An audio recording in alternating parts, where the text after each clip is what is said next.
The Grand Army Hall. Sedgwick Post Number 7 Grand Army of the Republic was organized by a group of 15 South Kingstown Civil War veterans on April 15, 1884. George F. Holland was the first commander, meeting for some time in Temperance Hall on Columbia Street with a glowing membership.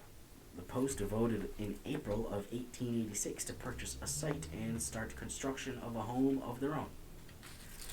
A committee was appointed to raise funds for the project, which soon reported that they had succeeded in raising $450 and recommended the purchase of a lot on Columbia Street where the building now stands. A considerable portion of this money was obtained from various small activities conducted by the young daughters of several of the veterans, whose names are held in memory by a fine memorial window still in the building. This window is a memorial to the Little Gleaners, first money raisers for the building. The site having been purchased in May 1890, the post went to the town meeting asking for an appropriation of $2,500 to start the building and offering in return to deed the post lot to the town. This was granted. On July 13, 1890, the cornerstone of the building was laid, and by fall, the efficient masons of contractors Partlow and Bullock had finished the heavy stone work for the first and second floors.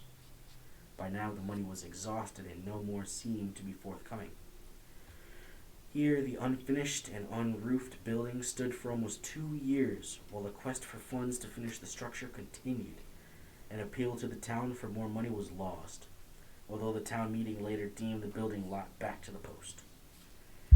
In 1907, the building was mortgaged to Miss Frances Evans of New York, who later became the wife of James G. Burns, a very active member of the post. After Mr. Burns' death, the mortgage was foreclosed and the hall sold by Mrs. Burns to the Columbia Lodge of Odd Fellows in October 1913.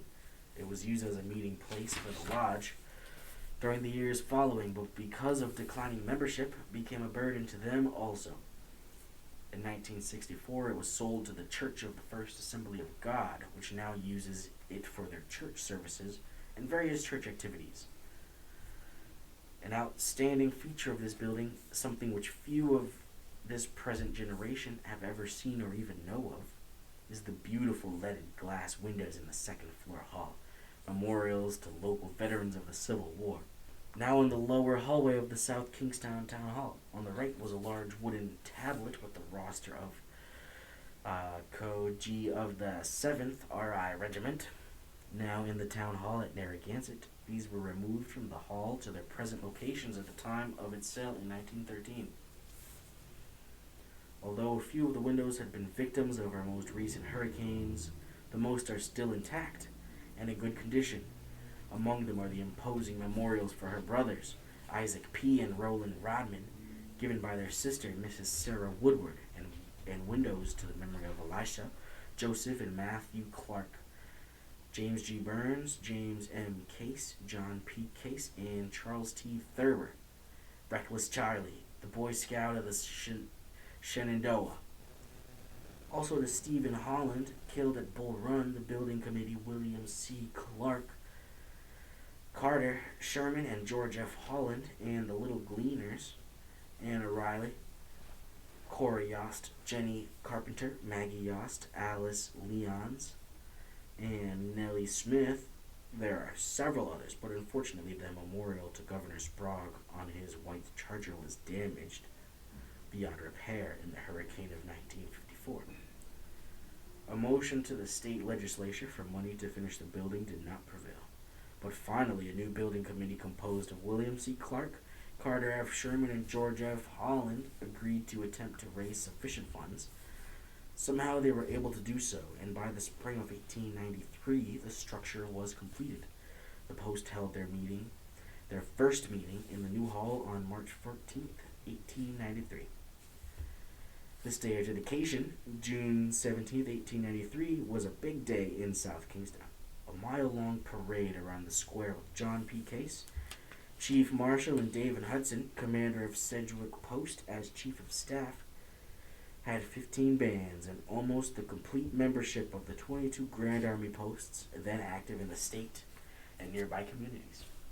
After the parade, there were lengthy addresses by Governor Brown, State GAR, Commander Bayou, and other dignitaries, and all ended with a sumptuous banquet in the spacious dining room, which occupied the whole first floor of the building.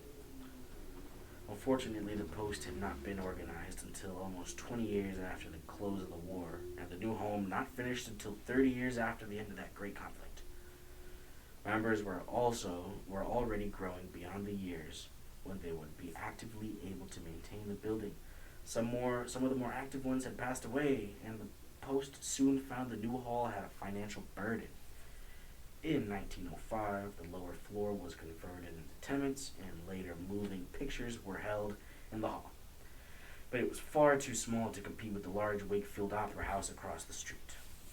I had been assured by the present owners of the building that they are taking the best care possible of these priceless treasures, and I am sure they would be happy to show them to an interested party at any time.